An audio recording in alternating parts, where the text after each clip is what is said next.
ഒരു രക്ഷയില്ല, അടിപൊളി പടം. നല്ല പടമാണ്. ശരിക്കും ഇത് അർജുൻ അശോകന്റെയും സിദ്ധാർത്ഥ മേനന്റെയും പടമാണ്. ഒരു ഗംഭീരമാക്കിയിട്ടുണ്ട്, അടിപൊളിയാക്കിയിട്ടുണ്ട്.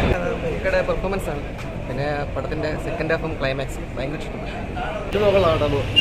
പൊളിച്ചിരിക്കും, നല്ല പൊളിയായിട്ട് അഭിനയിച്ചിരിക്കാം. വിസ്മയം. നല്ല സിനിമയാണ്.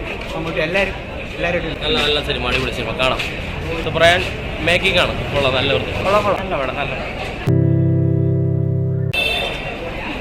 എക്സൈറ്റഡാണ്. നല്ല സിനിമയാണ്. ചില വേറിട്ടൊരു എക്സ്പീരിയൻസ് ആണ് സത്യം പറഞ്ഞാൽ. ബ്ലാക്ക് ആൻഡ് വൈറ്റ് ആണെന്ന് നമുക്കങ്ങനെ ബ്ലാക്ക് ആൻഡ് വൈറ്റ് ആണ് കാണുന്നതെന്ന് നമുക്ക് ഫീൽ ചെയ്യത്തില്ല. കണ്ടിറങ്ങിയപ്പോൾ ഭയങ്കര കളർഫുള്ളാണ് അതിൻ്റെ. മമ്മൂക്കയുടെ അയ്യോ, അത് പറയാൻ പോയി. ഞങ്ങൾ സത്യം പറഞ്ഞാൽ ഞങ്ങളുടെ ഇതിൽ പോയി ആ അഭിനയം കണ്ടിട്ട് മമ്മൂട്ടിയുടെ അഭിനയം പൊളിയാ. അത്ര നല്ല സിനിമ. നല്ല പഴയ രീതിയിൽ എടുത്തു വെച്ചേക്കുന്ന നല്ല രീതിയിലുള്ള പടം, നല്ല ത്രില്ലർ പടമാണ്. ശരിക്കും ഒരു ഹൊറർ സിനിമയാണോ? ആ, ഹൊറർ പടം. നല്ല പടമാണ്. ശരിക്കും ഇത് അർജുൻ അശോകന്റെയും സിദ്ധാർത്ഥ മേനന്റെയും പടമാണ്. ഒരു ഗംഭീരമാക്കിയിട്ടുണ്ട്, അടിപൊളിയാക്കിയിട്ടുണ്ട്. മമ്മൂട്ടിയേക്കാൾ ഒരുപടി മുന്നിൽ നിൽക്കുന്നുണ്ടെങ്കിൽ പറയാൻ പറ്റും. അത്ര നന്നായിട്ടുണ്ട് പടം. മമ്മൂക്കനെ കുറിച്ച് എന്താണ്? മമ്മൂട്ടി കൊള്ളാം. മമ്മൂട്ടി സ്ഥിരമായിട്ട് കൊള്ളാമല്ലോ. മമ്മൂട്ടി പ്രത്യേകിച്ച് പറയാനൊന്നുമില്ല. ഞെട്ടിക്കാലോ, മമ്മൂട്ടി എപ്പോഴും ഞെട്ടിക്കുമല്ലോ. പക്ഷെ അവർ രണ്ടുപേരും അപ്പുറമായിട്ട് വന്നിട്ടുണ്ട്. അതാണ് സിനിമയുടെ ശരിക്കും ജീവിതം.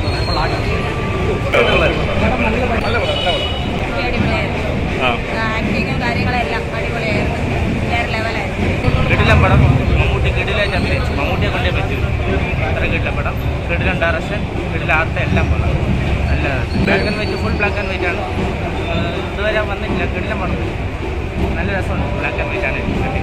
പടം കൊള്ളായിരുന്നു. നല്ല പടം, നല്ല പടമായിരുന്നു. ഒരു തിയേറ്ററിക്കൽ വാച്ചാണ്. ഹൊററാണ്. നല്ല ഗംഭീരമാണ്. Theatre must watch. നല്ല മൂവി, സൂപ്പർ മൂവിയാണ്, നല്ല മൂവിയാണ്. കാര്യം വെച്ച് കഴിഞ്ഞാൽ നമുക്ക് ബ്ലാക്ക് ആൻഡ് വൈറ്റ് മൂവി കാണണമെന്നുള്ള ഒരു തോന്നലുണ്ടാവില്ല. നല്ല മൂവിയാണ്, നല്ല മേക്കിംഗ് ആണ്, സൂപ്പറായിട്ടുണ്ട്. കാര്യം പകല് പോലും പേടിക്കുന്ന രീതിയിലാണ് ആ ഫിലിം ചെയ്തു വെച്ചിരിക്കുന്നത്. നല്ല ഒരു മനയും നല്ലൊരു കാടും നല്ലൊരു പ്രതീക്ഷയും നല്ല കാണാം.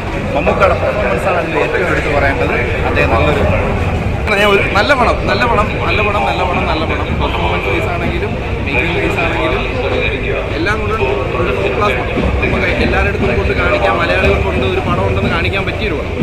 എന്തായാലും നിങ്ങൾക്ക് ധൈര്യമായിട്ടൊന്നും ഇരിക്കേണ്ട. വേണം പേടിക്കില്ലാന്നൊന്നും പറഞ്ഞിരിക്കേണ്ട. പേടിച്ചില്ലെങ്കിൽ അതിന് പകരം വേറെ സാധനം സിനിമയ്ക്കകത്തുണ്ട്, നിങ്ങൾക്ക് വരാം. ബ്ലാക്ക് ആൻഡ് വൈറ്റിൽ എക്സ്പീരിയൻസ് ചെയ്യണ്ടേ? നമ്മുടെ കളർ മാത്രമല്ലല്ലോ. ബ്ലാക്ക് ആൻഡ് വൈറ്റിൽ എക്സ്പീരിയൻസ് ചെയ്യണമെങ്കിൽ നോ ഡൗട്ട് ടിക്കറ്റ് എടുത്തു. ഒരു തിയേറ്റർ മസ്റ്റ് വാച്ചബിൾ മൂവിയാണ്. ഇത് OTT കാണുന്ന ഒരു പടമല്ല, ഹൊറർ ബേസ്ഡ് മൂവിയാണ്. അതുപോലെ തന്നെ ഒരു സർവൈവർ ത്രില്ലറാണ്. മമ്മൂക്കയുടെ ഗംഭീര പെർഫോമൻസ്, അതുപോലെ തന്നെ സിദ്ധാർത്ഥ ഭരതൻ്റെയും അർജുൻ അശോകൻ്റെയൊക്കെ ഗംഭീര പെർഫോമൻസ് ആണ്. ഇത് OTT കാണുന്ന ഒരു പടമല്ല, നല്ലൊരു തിയേറ്റർ മസ്റ്റ് വാച്ചബിൾ മൂവിയാണ്. കൊള്ളായിരുന്നു, നല്ല സിനിമയായിരുന്നു.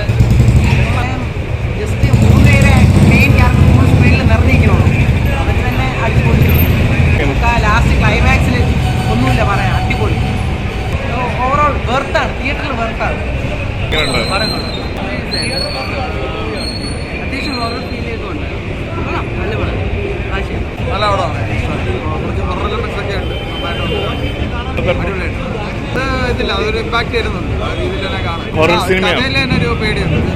ഹൊററിനേക്കാൾ ഒരു സർവൈവൽ ലെവലിലാണ് പോകുന്നത്. അത് നന്നായിട്ട് വന്നിട്ടുണ്ട്. എല്ലാം കൊള്ളാം. നല്ല പടം, നല്ല പടം. ഇഷ്ടപ്പെട്ടു. നല്ല പടം. മമ്മൂക്കയുടെ നല്ല അഭിനയമായിരുന്നു, നല്ലൊരു പടമായിരുന്നു. ഇത് ബ്ലാക്ക് ആൻഡ് വൈറ്റ് കാണുന്ന ഒരു ഫീലിംഗ് ഒന്നുമില്ല. നമ്മൾ അർജുൻ അശോക് ആയിരുന്നാലും ഇക്കായിരുന്നാലും അടിപൊളിയായിരുന്നു. എന്താ പറയാ, നല്ല ക്വാളിറ്റി ഉള്ള പടമാണ്.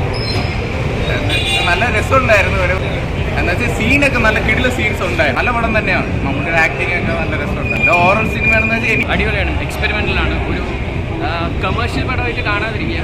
ഒരു ഭയങ്കര എക്സ്പെരിമെൻ്റാണ്. മമ്മൂക്ക അടിപൊളിയാണ്. നല്ല പടമാണ്. മമ്മൂക്ക ഭയങ്കര അഭിനയമായിരുന്നു. മമ്മൂക്ക മാത്രമല്ല, അർജുൻ അശോക് എല്ലാവരും നല്ല അഭിനയമായിരുന്നു. അടിപൊളി. ബ്ലാക്ക് ആൻഡ് വൈറ്റ് പടമാണെങ്കിലും തിയേറ്റർ എക്സ്പീരിയൻസ് അടിപൊളിയായിരുന്നു. പിന്നെ ഫസ്റ്റ് ഹാഫ് വരെയുള്ള ഡെവലപ്മെൻറ്റും പിന്നെ സെക്കൻഡ് ഹാഫിൽ എന്തൊക്കെയോ ഒളിപ്പിച്ച് വെച്ചിട്ടുണ്ടെന്നൊക്കെ ഇങ്ങനെ തോന്നി. അടിപൊളി. നല്ലപോലെ ഇഷ്ടപ്പെട്ടു. എല്ലാ കോമ്പിനേഷൻ, അവർ 3 പേരുടെ കോമ്പിനേഷൻ ഹൊററാണ്. നല്ല എക്സ്പെക്ടേഷൻ. നല്ലൊരു മൂവിയാണ്. തിയേറ്റർ വാച്ചാണ്. എക്സ്പെക്ടേഷൻ അവർ ഉണ്ടാക്കിയ ബിൽഡപ്പിൻ്റെ എക്സ്പെക്ടേഷൻ അനുസരിച്ചുള്ള സിനിമ ഔട്ട്പുട്ട് നമുക്ക് കിട്ടിയിട്ടുണ്ട്. ടോട്ടൽ പെർഫോമൻസ് സൂപ്പറാണ്. നല്ലൊരു ക്യാരക്ടർ ബിൽഡിംഗ് മുതൽ ഫസ്റ്റ് ഹാഫ് മുതൽ നല്ല ബിൽഡാണ്. എല്ലാവർക്കും ആ സിനിമ ആ മൂഡ് ക്രിയേറ്റ് ചെയ്യാനായിട്ട് കറക്റ്റായിട്ട് അത് എക്സിക്യൂട്ട് ചെയ്തിട്ടുണ്ട്. നല്ലൊരു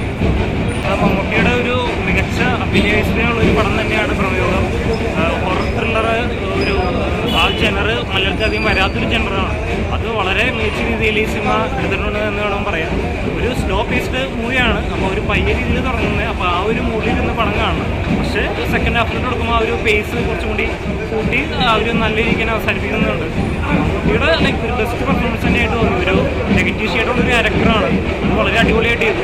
പിന്നെ അർശോശോനും സിദ്ധാർത്ഥ് ഭരതൻ ചെയ്ത ക്യാരക്ടർ, ഇവർ 3 സിനിമയിലുള്ള ഉടനീളമുള്ളത് 3 പേരും വളരെ അടിപൊളിയായിട്ട് തന്നെ ഇത് ചെയ്തിട്ടുണ്ട്. പിന്നെ ബ്ലാക്ക് ആൻഡ് വൈറ്റ് സിനിമയ്ക്ക് ഭയങ്കരമായിട്ട് ചേർന്നിട്ടുണ്ട്. ഐ മീൻ ഒരു കാലഘട്ടം 17ാം നൂറ്റാണ്ടിൽ നടക്കുന്ന സ്റ്റോറിയാണ്. അപ്പോൾ ആ ഒരു കാലഘട്ടത്തിന് വേണ്ട ഒരു കളർ ടോണായിട്ട് തോന്നി. അത് വളരെയധികം നന്നായിരുന്നു ആ എടുത്തത്. മൊത്തത്തിൽ സിനിമ എനിക്ക് വളരെ നല്ലൊരു അനുഭവമായിരുന്നു. തിയേറ്ററിൽ എന്തായാലും കാണേണ്ട ഒരു മികച്ചൊരു സിനിമ തന്നെയാണ് പ്രമേയം.